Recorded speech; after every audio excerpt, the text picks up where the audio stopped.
I mentioned earlier the Coronation Food Project. Can you tell us what this is all about? Well, this was what he celebrated on his birthday, and it's 1 year since he started this project. It's a project which basically takes surplus food and creates meals with it and gives it to people who need those meals. It's saved huge amounts of surplus waste, so food that goes into food waste. And what's really interesting, I was speaking to Ronnie Khan from Oz Harvest a couple of weeks ago. She, of course, met up with Queen Camilla when the couple were over here, and the idea of working around the food waste space very much comes from her. She actually went over to Buckingham Palace for one of Camilla's significant birthdays, and they were really impressed with the work that she has done in Australia with Oz Harvest, and they've replicated that work with multiple charities in the UK. Very important to the King. I mean, the thing is that he's hoping there's going to be a lot more savings, millions more tons of food saved from wastage. But he also revealed on that day, as children were singing happy birthday to him, that he loves a really good tomato and basil sauce. I can't guarantee that he makes it himself, but you don't hear a lot about their food likes and dislikes. So it was really nice to hear that sort of detail and see him looking so cheerful. And know that even though he has the finer things in life, something as simple as a good tomato sauce, I feel like that there is the great connector the world round.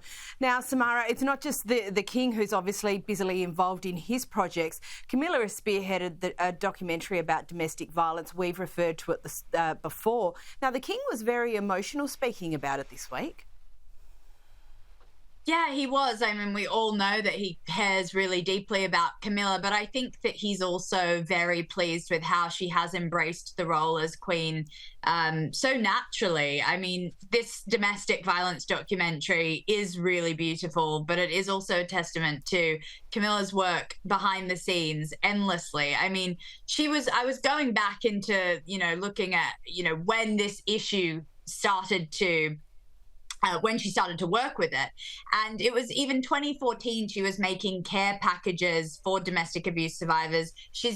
Unfortunately, it's an international issue. So she's traveled to India, parts of Africa. She's done a lot of work here in the UK, and she's clearly done a lot of work over a 10-year period for this issue. So I think it's all come to a head in this new documentary, and it's really nice to see that she's really embracing her new role and using it for these just causes that really need light shined upon them. And Camilla's definitely the one to do it. She's so no nonsense, and I think that she's shown that you can be strong within your relationship with someone who is like the King and has all the power. I think that she's actually shown that she's almost like a role model for that sort of thing.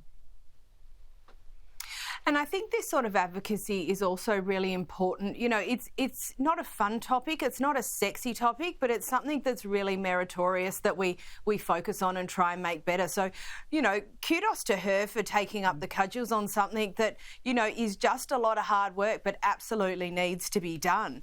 Now, Angela, Princess Catherine, here's another one. She's done some amazing work in similar social projects, but her Christmas Carols concert's coming up soon. Can you give us an update? That's right. This is the fourth time she'll be holding the Christmas Carol project. It's been announced it's going to be on December 6th. We always love this time of the year. Samara's actually in London, so she gets to be in the UK at that time of year when it's so beautiful and cold and all it's the best place to be for Christmas, I think. But what's beautiful about this concert is that this year it will be especially memorable. The focus is going to be on empathy, kindness and care. And the theme is very much on the fact that we need each other, that we actually need to be able to lean on each other. The Palace has been incredibly specific about this theme, that people from various charities around the country will be honoured at this concert. Just small little things that are done, smaller people, not the great and the good, but people that are just on the ground helping each other. Of course, Prince Louis we saw for the first time at last year's concert, so there's hoping that all three royal children will be there at this event. But as we've seen Catherine far more rarely in the past, I think there's more eyes trained on her when we do see her. But I can also see that it may even be more meaningful for her, these events, because having not been able to do them, as we saw at Remembrance Sunday, they really do mean a lot to her. So I think all eyes will be on this event at Westminster Abbey this year. And Samara, off the back of that, obviously the Princess has had a very tough year. She's also been recovering from her own treatment. Going forward, we know she's going to take a different approach for things, but we understand that she's hinted at a new project. Do we know anything about this? Look, we know very little. Catherine always does keep her cards close to her chest, especially this year. She's really been going through a very private battle, but doing it with such grace and poise. And, you know, we know that William has said that this has been the hardest year of his life. So you can just imagine what she's had to go through.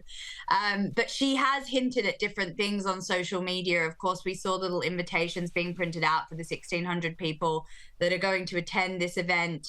And I think she will make an announcement coming up. And just as Angela says, I think it will be something that's very close to her heart, something that maybe is interlinked with the cancer that she's suffered, and something that will be direct to the people that are actually affected. And that's what the royal family is always so amazing at, is actually connecting with the people and making sure that it's the, you know, the hidden survivors that actually get the time and care instead of, you know, the more public people. So I think that Kate always does such amazing initiatives, and I'm really excited to see what this is going to be. Yeah, I think we're all watching that. But Angela, you know, similarly, Prince William also, you know, very excellent at connecting with pretty much everyone. We know he's been in South Africa recently. Now, it was reported this week that apparently he wants to put a smaller R in royal. What does that mean? Yeah, I think this is really interesting, Cara. I think this, to me, this is as important as Charles wanting a slimmed-down monarchy. And what I think he's saying by the small R, well, he's given some indication that he wants it to be royals to be more focused on philanthropy, small groups, convening, collaboration, very much about empathy. And I think what's really interesting, this is away from the crowns and the castles. This is getting down with the people. In fact, we saw that this week, that we've got a special clip here of William meeting with some people in Ireland. Yeah, just tell her why we're there. Who's just say sorry. To Leslie? Yeah. Leslie, are you recording? Yeah. Leslie, I'm very sorry we're late, but they seem to be caught up and they wouldn't believe that you were here. So just to say hi. I love this. So this was a couple of girls who they were late to class for their students, so they asked Prince William to record a special message for their teacher as an excuse for why they were late. Now, this is what he means by small R royal. This is getting down with the people, being alongside them, being approachable. Look at all the things that they did, that they have chosen to focus on: homelessness, the environment, early childhood learning, mental health. They are all causes that connect with people, and you can't do that when you're removed or you're just cutting ribbons. So we'll see a very different monarchy under King William, I think, in the future. I think we will. And Samara, I've only got about 30 seconds left, but a quick update on the Sussexes. Meghan's been out partying without Harry. We know they're still trying to sort out their Christmas plans. What's the update? Look, all I can say is it's definitely on the rocks. I was actually talking to Thomas Markle Jr. this week. He says that it's really, really bad. In terms of their Christmas plans, they're not going to be seeing the grandparents. That is for sure. I mean, you know, Thomas Markle lives 3 hours down the road. They still haven't visited him. He still hasn't seen the grandchildren. So they're not spending any time together. I'm starting to see cracks. I'm starting to see it.